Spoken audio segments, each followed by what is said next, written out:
अस्सलाम वालेकुम गाइस। कैसे हैं? सब ठीक होगा इंशाल्लाह। आज हम लोगों का जो लेक्चर है वो है कार्ल मार्क्स की पॉलिटिकल थ्योरी के ऊपर। So let's start our lecture about Karl Marx. Karl Marx was the German philosopher. He was actually political theorist, economist, journalist and socialist. और जो कार्ल मार्क्स था वो अपनी एक काम जो था उनका द कम्युनिस्ट मैनिफेस्टो जो कि 1848 में थी उन्होंने लिखी थी, उसके लिए बहुत ज़्यादा फेमस थे. और इसके साथ साथ दैस कैपिटल जो उन्होंने लिखी. Actually, the Das Capital was a critique classical political economy and analyzed capitalism through his history of historical materialism.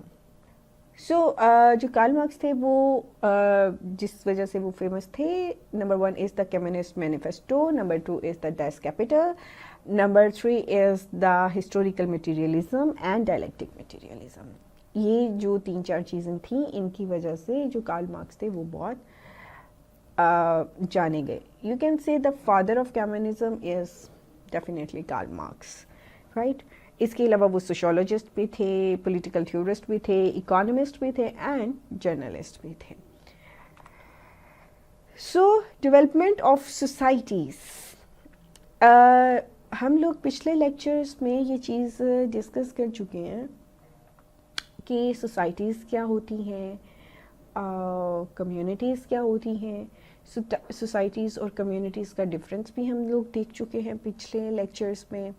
और उसके बाद कल्चर, सिविलाइजेशन, ये सब कैसे डेवलप हुआ हम लोग ये भी डिस्कस कर चुके हैं, ठीक है. So the next slide is development of societies according to Karl Marx. Marx's idea collectively known as Marxism. या आप इसको इस तरह भी कह सकते हैं कि according to Marxism have had a significant influence on modern intellectual, political and economic history. He believed that human societies developed through class conflict and capitalism would eventually be replaced by socialism and communism. उनके मुताबिक जो आपकी class conflict आते हैं, class conflict basically क्या है, upper class, lower class, mediocre. जिस तरह कार्ल मार्क्स कहते हैं कि 2 क्लास सिस्टम होते हैं. नंबर 1 इज़ बोर्जवासीज़, दूसरी आपकी वर्किंग क्लास है, या पहली आपकी बिजनेस क्लास है. तो उसके अंदर क्लास कॉन्फ्लिक्ट पैदा हो जाते हैं. और क्लास कॉन्फ्लिक्ट कब पैदा होते हैं? कैपिटलिज्म की वजह से. इवेंचुअली आखिरकार क्या होता है कि जब वो रिप्लेस हो जाएंगे या ख़त्म हो जाएंगे वो सोशलिज्म या फिर कम्युनिज्म की वजह से, या उनको कैपिटलिज्म को सोशलिज्म और कम्युनिज्म क्या कर लेगा? रिप्लेस कर लेगा, ठीक है. तो सोसाइटीज़ जो डेवलप होती हैं बेसिकली मार्क्सिज्म के मुताबिक किस तरह होती हैं? Human societies develop through class conflict and that capitalism would eventually be replaced by socialism and communism. Hopefully it's clear now guys. So the next slide is about the communism.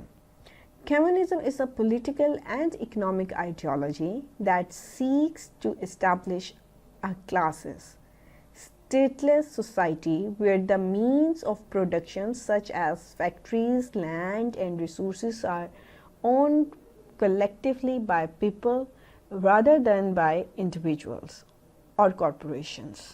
The goal is to create a society where wealth and power are distributed more equally and all members have access to basic necessities and opportunities. इसको आप अगर बिल्कुल मैं simplify करूं तो वो ये होगा कि जो आपका कम्युनिज्म होता है, आपकी अपनी प्राइवेट प्रॉपर्टी कोई नहीं होती, सब कुछ स्टेट के अंडर होगा. इसकी एक एग्जांपल आपके सामने चाइना की भी है, ठीक है. तो इसकी अगर आप आगे लाइन देखिए, such as factories, land and resources are owned collectively by people rather than by individual और कॉरपोरेशन। किसी एक कॉरपोरेशन, किसी एक के पास नहीं होगी, सबके पास होंगी, और जो उधर से जितना भी पैसा और जो पावर आएगी वो इक्वली क्या होगा, सारों में डिस्ट्रीब्यूट किया जाएगा, क्योंकि वो किसी एक की तो प्रॉपर्टी है नहीं। तो और जो कम्युनिज्म होता है वो बेसिकली इस्टेब्लिश होता है बिल्कुल एज अ क्लासलेस सोसाइटी। उसके अंदर कोई क्लास डिफाइन नहीं होगी कि ये वर्किंग क्लास है और ये बिजनेस क्लास है, वो ऐसा कोई डिफाइन नहीं होगा, ठीक है। तो उसके बाद जो इसका एक फ़ायदा है वो उसने क्या बताया है, आखिरी जो इसकी आखिरी लाइन है, and all members have access to basic necessities and opportunities. जितने भी लोग होंगे उन सब के पास अगर कुछ ज़्यादा नहीं भी है तो एटलीस्ट बेसिक उनकी जो ज़रूरियातें ज़िंदगी है वो पूरी हो रही है, उनकी रसाई जो है वो बेसिक नेसेसिटीज़ तक होगी। इस बात को श्योर किया जाता है कम्युनिस्ट सोसाइटी के अंदर। सो नंबर 1 इज़ कम्युनिज्म क्या है कि आपके पास कोई भी अपनी प्राइवेट प्रॉपर्टी नहीं होगी। नंबर 2, जो भी ऑन किया जाएगा वो कलेक्टिवली होगा, ठीक है, वो किसी एक बंदे या किसी एक कॉरपोरेशन से रिलेटेड वो चीज़ नहीं होगी। नंबर 3 कि जो वेल्थ और पावर डिस्ट्रीब्यूट की जाएगी वो इक्वली होगी, और एक्सेस क्या होगी, सबके पास होगी, जो बेसिक नेसेसिटीज़ हैं उन चीज़ों की और अपॉर्चुनिटीज़ की, ठीक है। उसके अंदर कोई चीज़ डिफ़ाइन नहीं की होगी कि भाई ये नहीं, ये इनका पार्ट है, ये इनका पार्ट है, ये इतने नहीं, ऐसा नहीं होगा कम्युनिज्म में। Okay, the next slide is about the key principles of communism include collective ownership. All property and resources are owned and controlled by the community as a whole. जितनी आपकी प्रॉपर्टी है या जितने भी रिसोर्सेज हैं, community मिल के उसको handle करेगी, कोई एक बंदा अपने कब्जे में लेके नहीं बैठेगा उस चीज़ को। Number 2 is the classless society,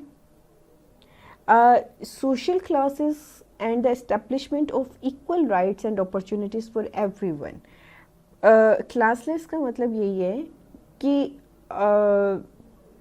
जो जिस तरह कैपिटलिज्म जिसके अंदर प्राइवेट प्रॉपर्टी का एक कॉन्सेप्ट आ गया, तो कम्युनिज्म के अंदर क्या आता है कि आपकी प्राइवेट नहीं है प्रॉपर्टी, सबकी वो क्या होगी, सेम होगी, सब लोग मिल के उसको ओन करेंगे। तो उसके अंदर प्राइवेट प्रॉपर्टी जैसे बढ़ती जाएगी आपकी क्लास चेंज होती जाएगी, ठीक है।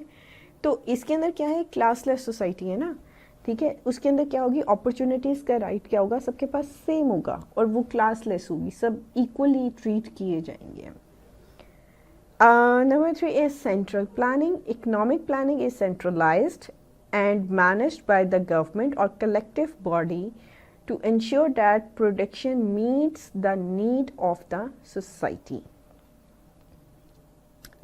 इसके अंदर ये है कि जो इकोनॉमिक प्लानिंग्स की जाएंगी वो गवर्नमेंट करेगी, या जो डिफरेंट बॉडीज़ हैं, गवर्नमेंट की जो बॉडीज़ हैं वो मिल बैठ के करेंगे, ठीक है। और इस चीज़ को इंश्योर किया जाएगा कि जो चीज़ वो परफॉर्म कर रहे हैं उसकी जो ज़रूरियात हैं सोसाइटी की वो पूरी होती हों। आप इसको ये कह सकते हैं कि ये करते वक्त या ये प्लान करते वक्त डिमांड एंड सप्लाई का जो रूल है वो रखा जाएगा। 4th point is no private property. Definitely जिस तरह मैंने आपको बताया कि कम्युनिज्म के अंदर प्राइवेट प्रॉपर्टी नहीं होगा, इसके उल्ट कैपिटलिस्ट सोसाइटी के अंदर आपकी प्राइवेट प्रॉपर्टी होती है, बेसिकली आपके अपने बिजनेसेस होते हैं। इसके अंदर क्या होता है कि जितने एसेट्स हैं वो आपका कलेक्टिवली आप शेयर कर रहे होते हो, ठीक है। तो कैपिटलिज्म के अंदर आप कलेक्टिवली शेयर नहीं कर रहे होते, वो आपको हायर कर रहे होते हैं अपने काम के लिए या किसी और चीज़ के लिए, ठीक है। लेकिन कम्युनिस्ट सोसाइटी के अंदर ऐसा नहीं होता। और फाइनली जो की प्रिंसिपल है वो है डिस्ट्रीब्यूशन बेस्ड ऑन नीड.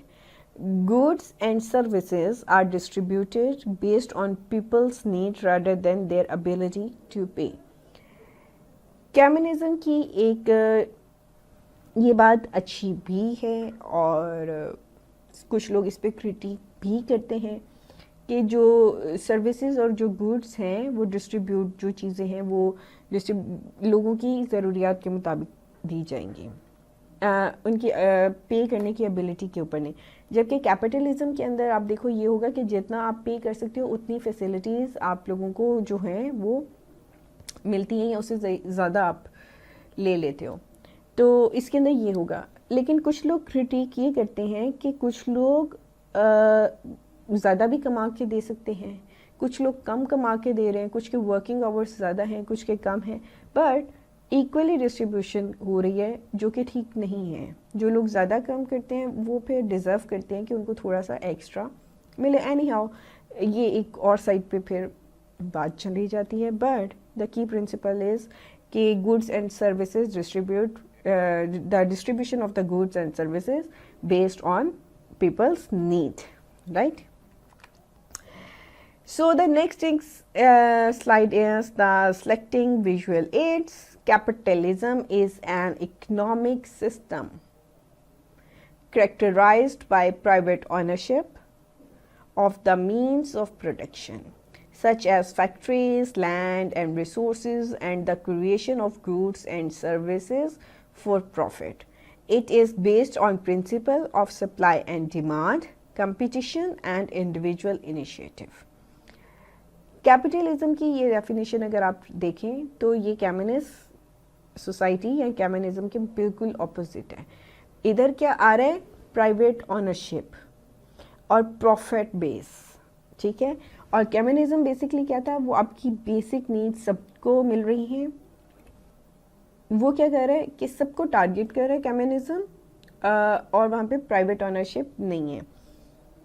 यहाँ पे अब आप देखें कि it is based on word capitalism, basically based on principle of supply and demand, कि वो इस चीज़ पे काम कर रहा है. और क्योंकि ये प्रॉफिट बेस है और इसके अंदर डेफिनेटली कंपटीशन ज़्यादा आएगा. अगर आपका ये टारगेट कर लेते हो इस चीज़ का कि जिस चीज़ की डिमांड है आप वो सप्लाई कर लोगे, तो डेफिनेटली आप एक और जो प्राइवेट ऑनरशिप है उससे कई गुना आगे निकल जाओगे.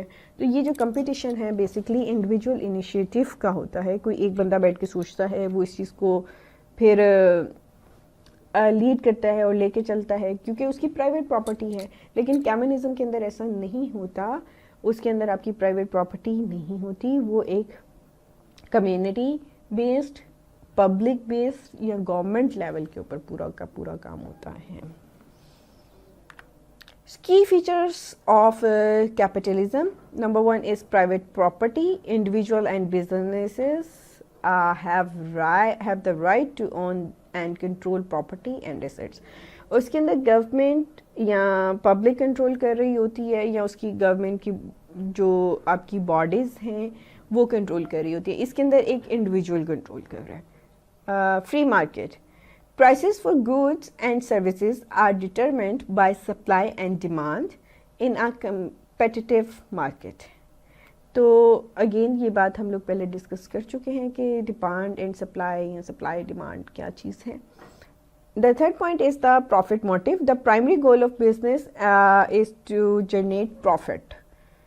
तो जो profit motive है कैपिटलिज्म का जो अगला पॉइंट है कि वो ये है कि जनरेट प्रॉफिट. आपने प्रॉफिट किस तरीके से जनरेट करना है. जितने कैपिटलिस्ट होंगे, जितने बिजनेसमैन होंगे, उन्होंने सोचना ही है कि मैक्सिमाइज़ किया जाए आपके जो उनका एक इंडिविजुअल का जो प्रॉफिट है उसको क्या किया जाए, मैक्सिमाइज़ किया जाए. ठीक है. लिमिटेड गवर्नमेंट जो है वो इंटरवेंशंस होंगी, यानी कि गवर्नमेंट का जो रोल है वो बहुत ज़्यादा मिनिमम होगा. Limited to enforcing property right, contracts and regulation to ensure fair competition. मतलब fair competition हो गया, आपने टैक्स पे कर दिया, जो प्रॉपर्टी राइट्स हैं, अगर प्रॉपर्टी है तो उसका भी आप टैक्स पे कर देंगे। यहाँ पे जो गवर्नमेंट का रोल होगा वो कम से कम प्ले होगा, लेकिन जो एक इंडिविजुअल या एक ऑनरशिप होती है किसी एक इंडिविजुअल बंदे की, वो मैक्सिमाइज होगी। उसके बाद the next heading is consumer choice. Consumer have the freedom to choose from a variety of products and services which drives competitions and improve quality.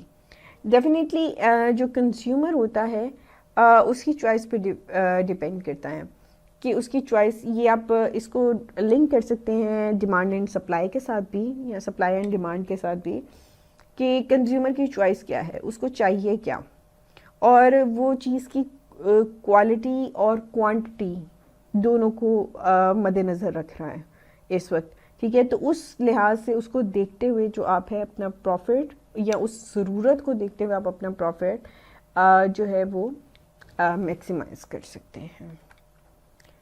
Difference between capitalism and communism, हम लोगों ने जो अभी पीछे capitalism और communism पढ़ा, उसके अंदर मैं आपको साथ साथ थोड़ा बहुत डिफरेंस बताती आई हूँ, लेकिन हम लोग नेक्स्ट स्लाइड में फिर भी इसको देख लेते हैं। Aspect, first thing is aspect ownership of property. So capitalism, private ownership of property and business, explained already in detail. Communism collective ownership हो गई, वो प्राइवेट थी, वो कलेक्टिव थी। Economic system, market driven economy, definitely capitalism में यही होता है, प्रॉफिट बेस्ड होती है और जो भी होता है। और कम्युनिज्म क्या होगा, सेंट्रली प्लान्ड इकोनॉमी होगी। Social class exist based on wealth and occupation. जो कैपिटलिज्म होता है ज़रूर डेफिनेटली उसके अंदर आपका जो ऑक्यूपेशन से मुराद जो आपका पेशा है, उस हिसाब से भी डिस्ट्रीब्यूशन क्लास में हो सकती है, क्लास सिस्टम आपका बन सकता है। पैसों की इनकम जो आपकी है उस हिसाब से भी आपकी क्लास सिस्टम एक जो होती है वो बन सकती है। ठीक है, बिजनेस क्लास है भाई, ये वर्किंग क्लास है, ये वाइट कॉलर क्लास है, ये ब्लू कॉलर क्लास है, इस तरीके से बन गई। और ऑक्यूपेशन टाइप पॉलिटिशियंस हैं, कुछ जुडिशरी के अंदर हैं, कुछ टीचर्स हैं, कुछ डीएमजी ग्रुप्स के अंदर हैं। सो उस लिहाज से आपकी जो क्लासेस हैं वो जनरेट होगी। Aims for a classless society. Okay, role of government, limited government जो होती है वो आपका कैपिटलिज्म के अंदर होता है कि गवर्नमेंट का रोल क्या होता है, लिमिटेड होता है। हाँ, कुछ कॉन्ट्रैक्ट्स होते हैं, कुछ आपने चीज़ों को, और कुछ जो आप ये कह लें कि कुछ रूल्स और रेगुलेशंस हैं वो गवर्नमेंट के फॉलो करने होते हैं। कम्युनिज्म के अंदर क्या होता है, सेंट्रलाइज्ड गवर्नमेंट होती है। The next is distribution of wealth based on individual effort and profit, again based on need and equal rights जो होते हैं उसको टारगेट करता है communism. Innovation and efficiency, competition and profit, definitely capitalism के अंदर आप बिजनेस में देखें, रोज़ नई चीज़ें आती हैं। आप ब्रांड्स को देख लें, एक ब्रांड होता है, फिर उसको ही रिप्लेस करके दूसरा चीज़ आ रही है, तीसरी चीज़ आ रही है। आप अपने गैजेट्स को देख लें, आहिस्ता आहिस्ता एक मॉडल, दूसरा मॉडल, तीसरा मॉडल, ये सब क्या है, कंपटीशन है। ठीक है, हालांकि वो कई चीज़ें ऐसी होती हैं जो आपकी बेसिक नीड्स को तो पूरा कर ही रही हैं ना, बट नहीं, इन्होंने वो एक कंपटीशन जनरेट करना भी होता है। हाँ, एक जो यहाँ पे एक चीज़ को कार्ल मार्क्स और टारगेट करता है, वो शायद इसके अंदर मैंने मेंशन नहीं की कि कंपटीशन आपको जनरेट करना, इनिशिएटिव लेना उस कंपटीशन के लिए भी बहुत ज़रूरी होता है, वरना चीज़ें, कई सब चीज़ें एक जगह आके रुक जाएंगी। ठीक है, दूसरी तरफ have many less incentive for innovation, right. Examples, United state, Canada, Germany capitalism है, सो कॉल्ड आप कह सकते हैं। फॉर्मर सोवियत यूनियन हो गया, कुबा हो गया, नॉर्थ कोरिया हो गया, चाइना हो गया, ये सब क्या है, communist society.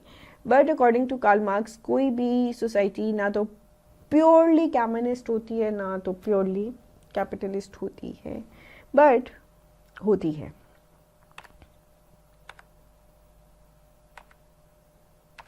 So this is the end of our slides.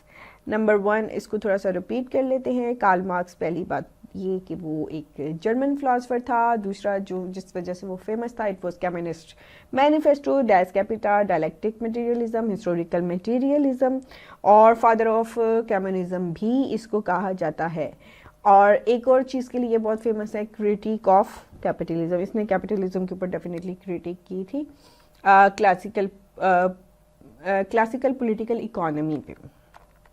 ठीक है, नेक्स्ट डेवलपमेंट ऑफ सोसाइटीज़ का बताया कि जब क्लास कॉन्फ्लिक्ट्स बनते हैं तो सोसाइटीज़ क्या होती हैं, डेवलप होती हैं। फिर उसने कम्युनिज्म का बताया कि जो कम्युनिज्म होता है बेसिकली वो क्या होता है, पब्लिक प्रॉपर्टी होती है, कम्युनिटीज़ मिलके जो भी करती हैं, बेसिक नीड्स की तरफ फोकस होता है। ठीक है, और फिर उसके बाद उसने कैपिटलिज्म का बताया, उसमें फ्री मार्केट होती है, प्रॉफिट मोटिव्स होते हैं, लिमिटेड गवर्नमेंट इंटरफेरेंस होती है, प्राइवेट प्रॉपर्टी रहेगी, कंज्यूमर चॉइस रहेगा। उसके बाद हमने जो था वो डिस्कस किया डिफरेंस के अंदर जो इसके एस्पेक्ट डिफ्रेंशिएट किए। नंबर 1 ऑनरशिप ऑफ प्रॉपर्टी किया, इकोनॉमिक सिस्टम किया, सोशल क्लासेस की, रोल ऑफ गवर्नमेंट किया, डिस्ट्रीब्यूशन ऑफ वेल्थ किया, इनोवेशन एंड एफिशिएंसी किया, और उसके बाद में हमने एग्जांपल्स देखी। सो गाइस, आखिरी स्लाइड के अंदर it's a movie for you, it's not a movie, a video for you. आप लोगों ने ये वीडियो प्लीज़ देखना है और इसको समझना है। It's all about the capitalism and communism. तो अच्छी भी है और मज़े की भी है। तो होपफुली कि आप लोग इस छोटी सी वीडियो को एंजॉय करेंगे। Take care of yourself, bye bye.